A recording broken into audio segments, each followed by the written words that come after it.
শুনতে কঠিন হলেও এটাই সত্যি।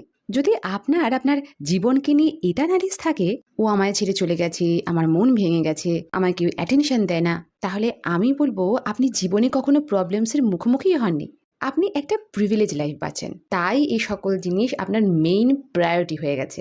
যেদিন সত্যি সত্যি প্রবলেমসের মুখোমুখি হবেন না, সেদিন আপনি বুঝতে পারবেন। আমি বলবো ফুটবলের ন্যায় জীবন বাঁচবেন না, যে যখন কেউ আমাদেরকে যেদিকে লাথি মারলো আমরা সেদিকে চলে গেলাম।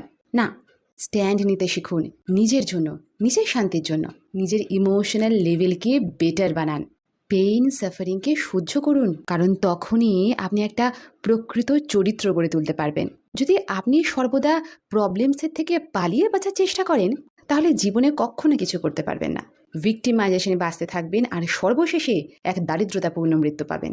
আর কখনো নিজের ওপর প্রাউড ফিল করতে পারবেন না যে হ্যাঁ আমি নিজের সাথে লড়াই করেছি, হ্যাঁ আমি নিজেকে বেটার বানানোর চেষ্টা করেছি, হোক বা চাই না হোক। আর এই যে চেষ্টা, এটাই আপনাকে প্রাউড ফিল করাবে। ভীষণ কঠিন জানেন তো, কারণ সব থেকে বড় যুদ্ধ হলো নিজের সাথে লড়াই করা। আর এই কারণেই আমরা সর্বদা নিজেদের দোষ অন্য কারোর ঘাড়ে চাপিয়ে দিই। তাই বলবো নালিশ করা বন্ধ করুন আর খুশিতে থাকার চেষ্টা করুন।